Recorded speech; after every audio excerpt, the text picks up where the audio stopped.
আসসালামু আলাইকুম। আশা করি সবাই ভালো আছেন। বাংলাদেশের যে 1/11 2007 সালে ঘটেছিল, সেই 7 সালের 1/11-এ আমেরিকা বা মার্কিন যুক্তরাষ্ট্র ওনারা যে কলকাঠি নেড়েছিলেন এবং পুরা গেমটা যে ওনারা সাজিয়েছিলেন, এই ব্যাপারে আর কারোর কোনো সন্দেহ থাকার কথা না।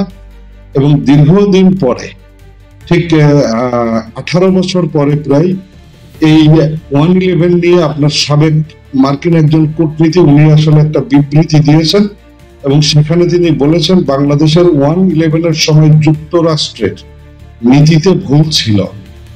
ভারতের চোখে সার্বভৌম বাংলাদেশকে কখনোই দেখা উচিত নয়, এমন মন্তব্য করেছেন যুক্তরাষ্ট্রের সাবেক কূটনীতিক জন এফ ড্যানিলোভিচ।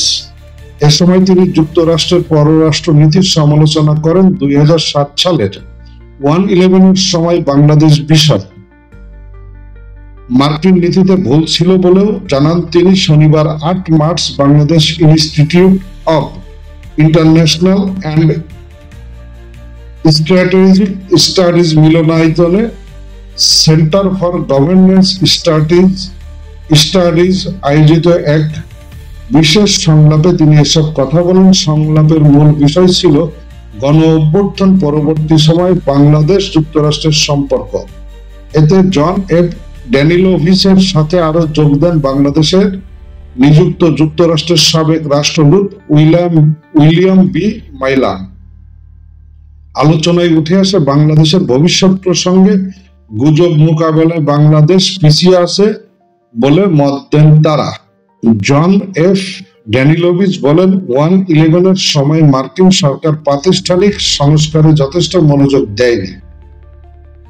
বর্তমান অন্তর্বর্তীকালীন সরকার জনগণের সমর্থন নিয়ে সেই ভুল থেকে শিক্ষা গ্রহণ করেছে।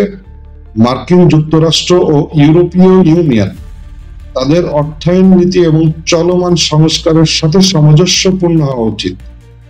নাগরিক সমাজকে আরো সক্রিয় ভূমিকা নিতে হবে এবং গত 17 বছরের বিদেশে পাচার হওয়া সম্পদ পুনরুদ্ধার করে সুশাসন সংস্কারের জন্য ব্যবহার করা উচিত। গণতান্ত্রিক স্থিতিশীলতার গুরুত্ব তুলে ধরে ড্যানিলোভিচ বলেন, 1971 সাল থেকে মার্কিন যুক্তরাষ্ট্রের বাংলাদেশ নীতি ধারাবাহিকতা রয়েছে।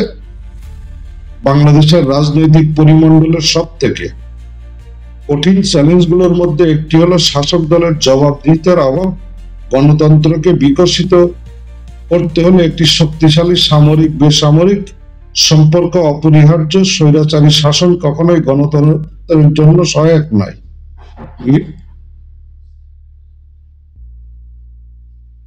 মিডিয়ার প্রভাব অস্বীকার করা যায় না। উল্লেখ করে গণতান্ত্রিক আলোচনাকে শক্তিশালী করতে নাগরিক সাংবাদিকতাকে উৎসাহিত করা উচিত।